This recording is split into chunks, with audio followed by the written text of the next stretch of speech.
How to make heads or tails of something in 3 simple steps. Sharon Horne-Ellstrom here, and our idiom today is centuries old, and it is, of course, make heads or tails of something. The Roman statesman and public speaker Cicero used a similar expression, neither head nor feet, back in 100 BC.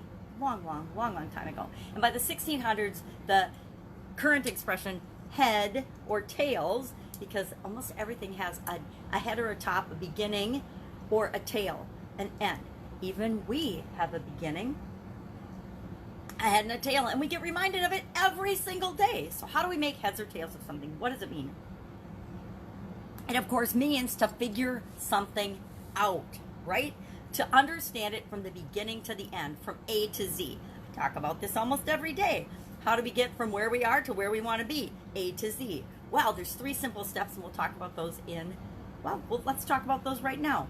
Think of your business and think of your life. Think of everything that we do as human beings. We go through and we face challenges every single day. For a lot of us, it's a challenge just to get out of bed in the morning. I remember back when I was younger, that alarm clock and that snooze button was an amazing invention. But nowadays, every one of us that own a business are absolutely problem solvers. We are in the business of solving problems, making lives easier for people, providing products and services for people. It's all about figuring things out and solving problems. And not only for our customers, but within our own organizations and for ourselves as well. So how do we do this? How do we do this in 3 simple steps? I say number 1, and we can make decision making and problem solving as complicated as we want or as simple as we want. I am learning it. The older I get, the more simple I want things to be. Because if it's simple, I can break it down and I can share it with someone else. I can get someone else to help me with it. And we always achieve more when we're working with other people than we can on our own. Number 1, other people have incredible ideas and talents that we can build upon versus trying to figure everything out ourselves. So what are these 3 simple steps, you might be wondering? Number 1, know and believe with 100% certainty that you can figure it out, that you can make heads or tails of it, that you can figure out how to get from where you are to where you want to be, that you have the ability to find the answers. Nowadays, with the internet and access to information that we almost all have at our fingertips, it's almost mind-boggling to think that something will come up that we can't figure out, right? My dad taught me when I was young, there's no such thing as can't. I don't want to put in the effort, I won't do it, it's too hard, I'm scared, there's all kinds of excuses and reasons, but if we want to achieve a certain end, there's always a way to figure it out. So number 1 is to believe and know that you can figure it out. There's 7+ billion people on the planet now. There have been billions of people that came before us. Chances are, someone has had a similar situation, if not the exact same situation or problem or challenge or obstacle or idea or thing that you're trying to achieve happened to them before. Guess what? If anyone else has ever done it or ever figured it out or ever solved that problem before, that is absolute proof that you can do it too.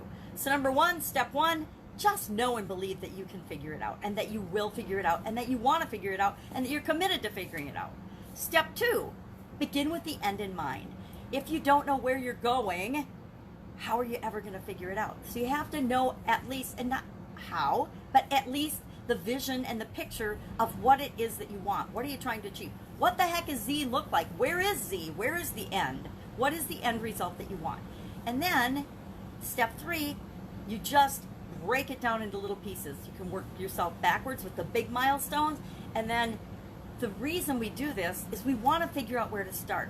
Most of the problems and the challenges we personally face that we procrastinate or we make excuses or we find reasons to not figure out and solve for ourselves is because we don't know where to get started. And we don't know where to get started because we think we have to know absolutely every step from A to Z to get us from where we are to where we want to be. So if we begin with the end in mind, knowing that you just have to figure out the first step and then the next step. The first step, and when we do the first step and take action on that, the next step will appear. I guarantee it. If you take a step toward what you want and the next step doesn't appear, hit me up in the direct messaging. Heck, call me up on the phone because I guarantee the next step is right in your face and waiting for you to take it. So, break it down into bite-sized pieces. Not 20 steps or 100 steps or 400 steps from A to Z. Just focus on taking that first step. And then after you take the first step, the next step. What is the next thing I need to do to move me toward my goal? And before you know it, you'll be there. So, making heads or tails of something can be as simple as believing that you can, believing that you will and know how to figure it out and can solve problems.